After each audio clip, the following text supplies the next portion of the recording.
Hello, everyone. Thank you so much for being here for this short presentation on what not to do during your first world language class. My name is Diego Ojeda, and I teach Spanish in Louisville, Kentucky. I've been teaching for a long time, and during that time, I have done many things in my classes.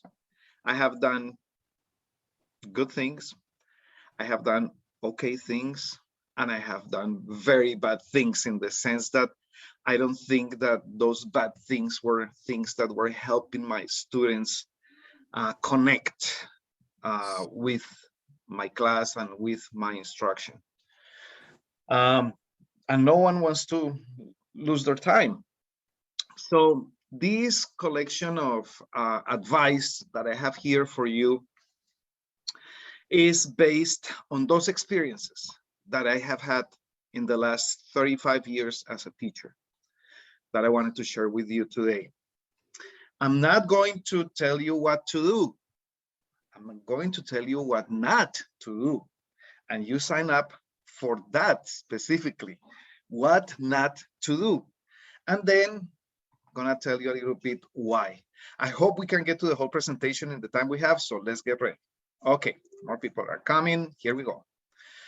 So I divided this into big groups. The first group is before class.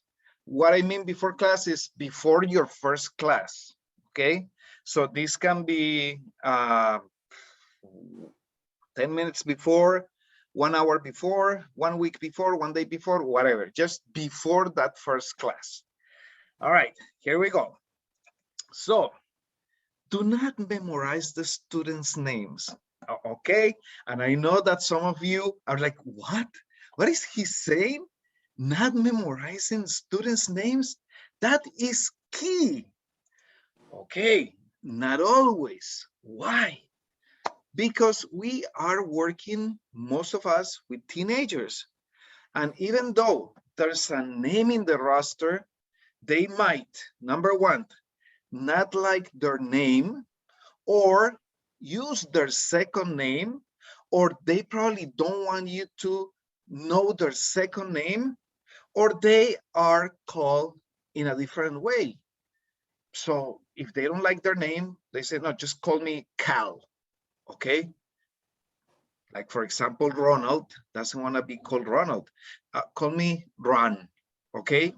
So when we wait for the first class to ask them to share with us their names, they're going to let you know how they want to be called, okay?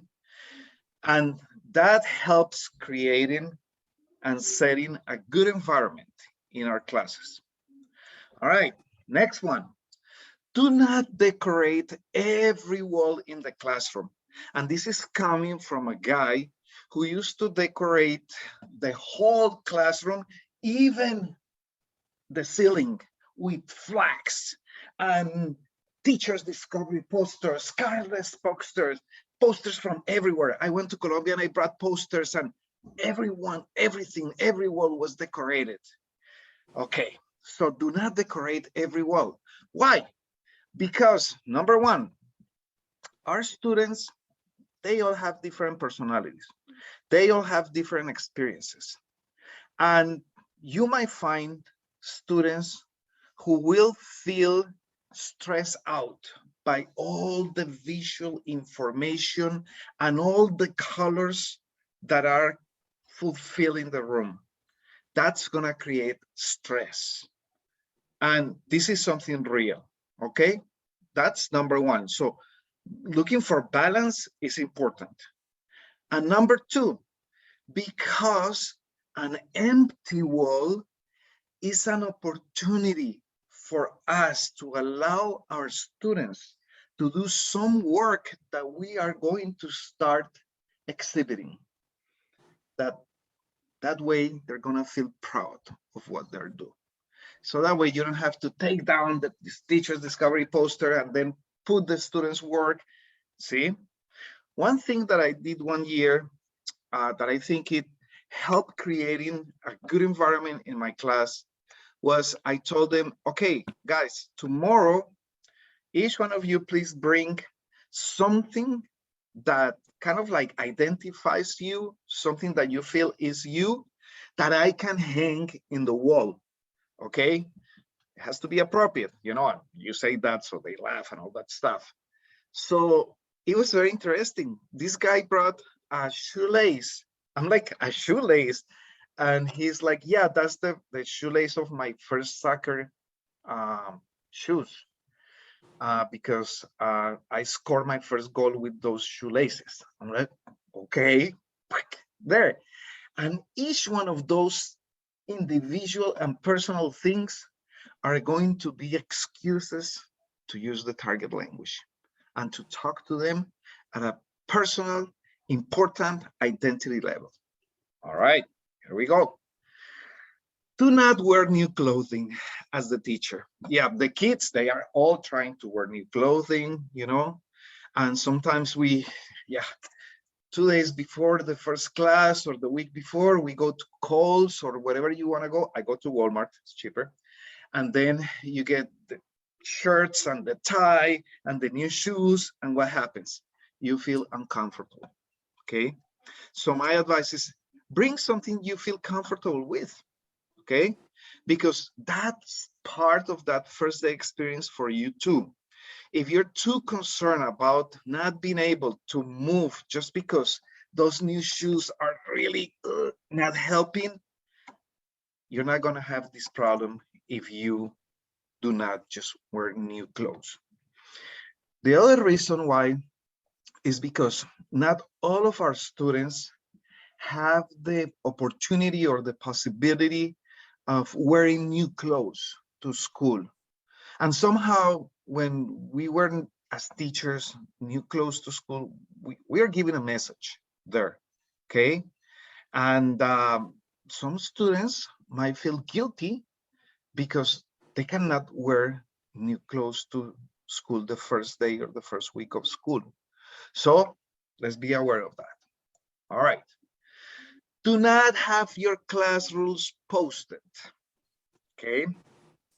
And coming from the guy who used to sit down over the summer and come up with many rules, and I had posters with at least 20 rules, and I will put the poster in my classroom.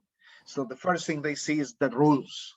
You know, someone told me before at a training, yeah, you need to be very clear with your expectations, and it's important that they have that in front of them. Okay, and I just took notes and followed their advice and did it. Well, number one, you do not know these guys. Every group is different. And to assume that there are going to be certain behaviors and I translate that into a rule, it's probably not fair. If not to the whole group, to some of them. So do not chew gum. When at that particular class, no one chews gum. They don't care. But I'm telling them, do not chew gum. Okay?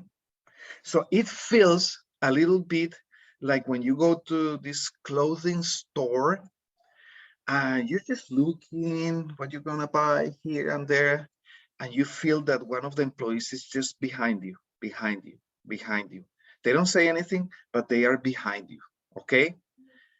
Until you're like, hi. And then they say, oh, can I help you with something? I'm like, no, I'm just looking. But at that point, you're done with that store, right? So be careful. And number two, because it is very important to give a chance to students to build the classroom rules together. You know, you can post a situation. Okay, guys, so I assign a homework and no one does the homework. What kind of rule can we have for this situation? So imagine the situations and ask them. Some of them are going to joke and say, yeah, there will be no homework in this class. That's the rule. So you have to talk and negotiate with them, okay? But creating the rules with them is important. Now, this is if you don't have a comprehensible input class, because if you have a CI class, in the CI class, you have 5 main rules. And they help covering many other things, but it's not the topic of this workshop, so I'm gonna move on. Okay, do not send an email in the target language. Remember that we're talking about what things we don't do before, okay? So why? Well, because they don't know you yet, and you're just so excited that you wanna send an email in the target language, greeting them, and in your head, you know, this is a very simple email. They're gonna understand, all of them are gonna understand. That's gonna create some kind of anxiety in some of the students. So leave that, you know, for the after the first day, okay?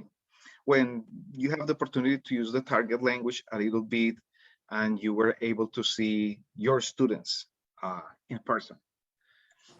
Okay, do not send a class syllabus. Same thing as the email. Do not send the class syllabus trying to save time and assuming that they are going to look at it. They're not going to look at it because you're not the only one giving them class syllabus. They're getting syllabus from every class, and some of them are posted in Google Classroom or whatever canvas you use. They're not going to look at that, okay? Sometimes parents are going to look at that. So the thing is that if we send the syllabus, then we're going to assume that they went over the syllabus, all right? And all those contents in the syllabus are things that we just need to go over slowly and with time, one day after the other day, not during the first day. Important, do not freak out. You know, we're human. We come from a time of, hopefully you were able to rest over the summer, and suddenly you have to get up early, retake your schedule, and have many things ready, not just for you, but if you have a family, for your family. And this kind of like, you know, makes you freak out a little bit.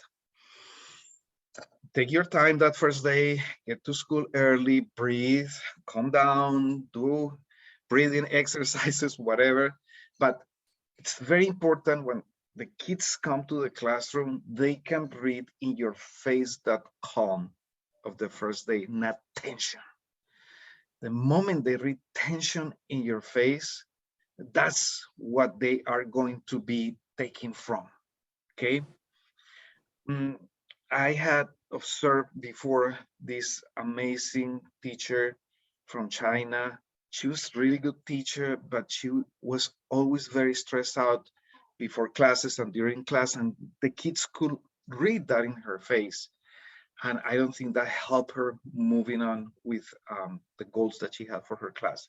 So do not freak out. And this is not advice only for first year teachers.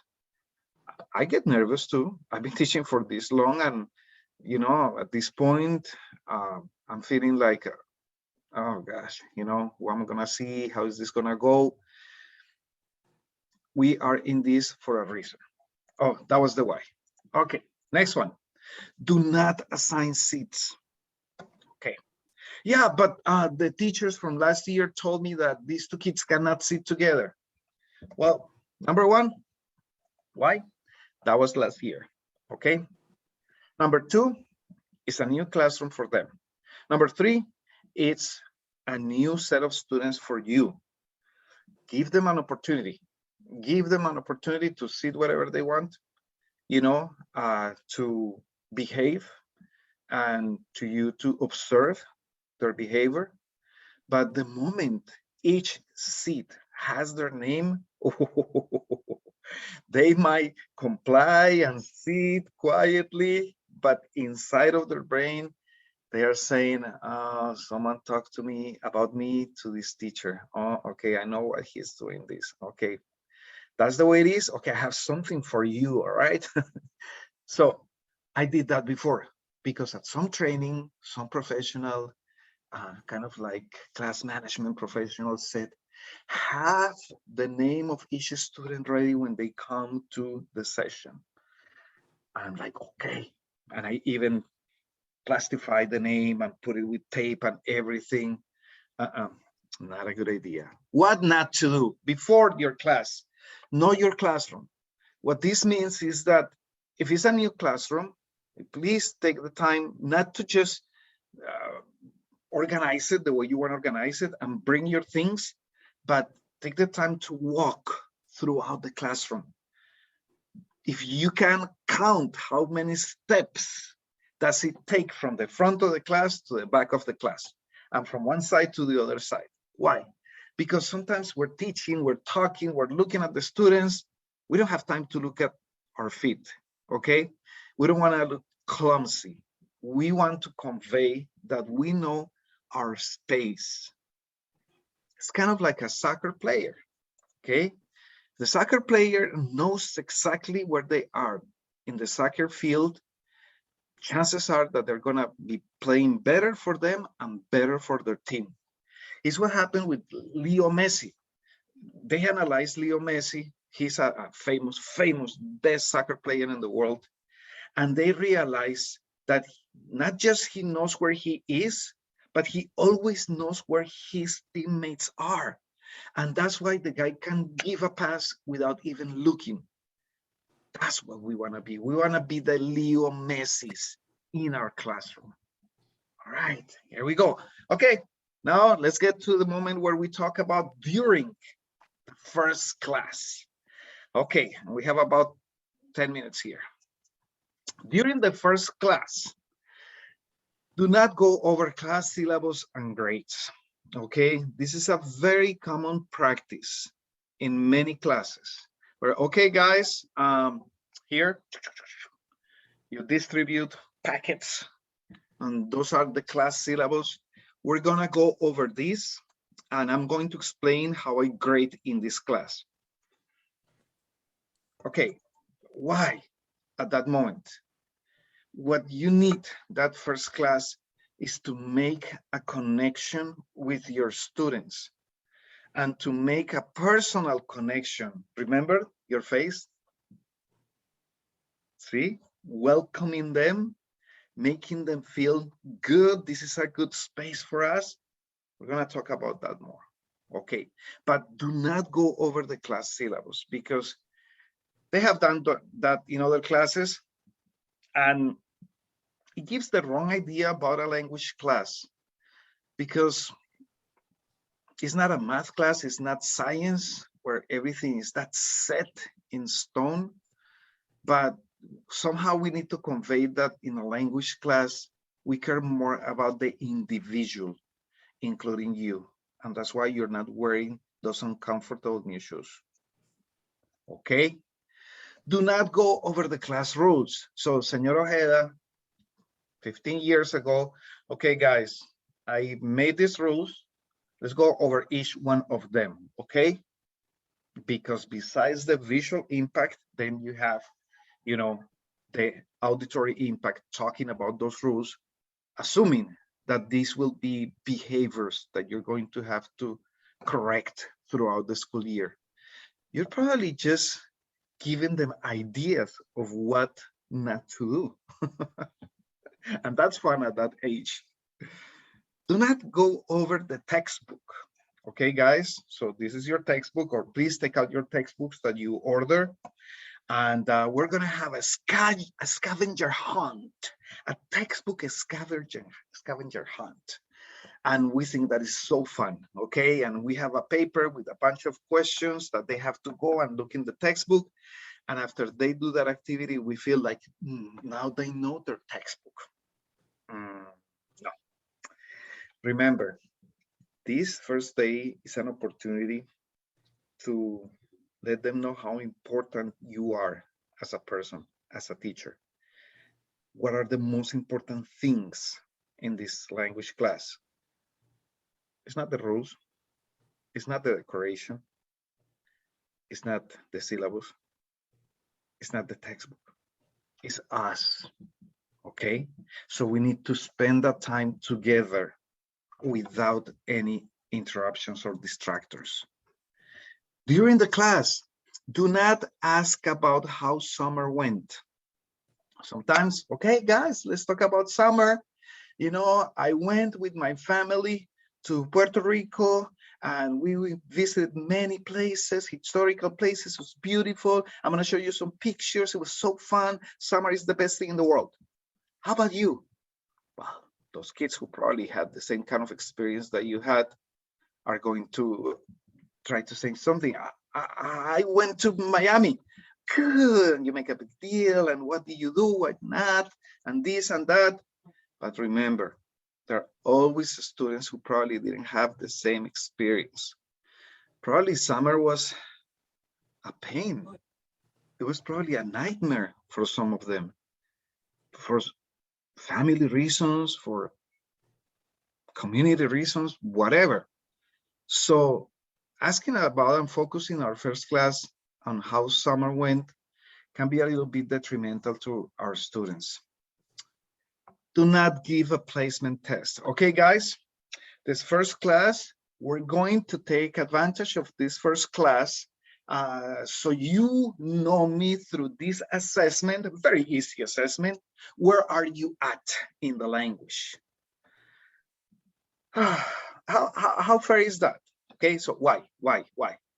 Okay, they were on a 2 months break. Even if they were really good students of that language the last year, chances are that they didn't practice that language throughout the summer. And chances are that they are going to struggle with that, okay? So do not do this kind of like placement tests, you know, during the first class, because that's gonna make them feel really uneasy. During first class, do not do a review from previous years. Okay, guys, welcome to your Spanish 2 class. So today we're going to review the present tense, because the present tense, you know, you study the present tense in Spanish 1 and you know already your present tense. Okay, it's the same thing. Some of them might forget, okay? And the thing about the review is that when we review, that is just showing me that we have a very grammar-based classroom, okay? That we have a set of topics that we distribute throughout the year, and then we see getting to a new topic as the new topic and repeating something as the review. And the class, the language class, has been more holistic, more open in that sense. All right. Oh, that was the why. During the first class, if you're going to use the target language and you're going to motivate your students to use the target language during class, that first class, do not correct them. Do not make any corrections. Psychologically, that can be harmful, but linguistically, it's even more harmful, because if we're gonna give them good input throughout the school year, their brains are going to start realizing that, you know, they're making some silly mistakes that with the use, they're gonna start correcting themselves. And that is more valuable than making the correction right away in front of them and telling them, no, that's wrong. During their first class, do not stop smiling. I know it's hard. Yeah, you probably didn't sleep the night before, but I see it as part of our deal. We have to be a little bit of actors sometimes in our classes, okay? But the smile, you know, is giving a message to their brains. Okay, this person is happy to be here. This person likes what they do. They like us because he keeps smiling to all of us, not just to some of us. Those 3 messages are the messages that you want to convey during your first class. And do not convey that the class is really hard. Okay, welcome everyone to the Spanish AP Language and Culture class. In this class, we are going to basically work with 6 very important topics that are essential to the humanity. Oh my gosh. Okay. So you need to do this, you need to do that, you need to do the other thing. This is not an elective.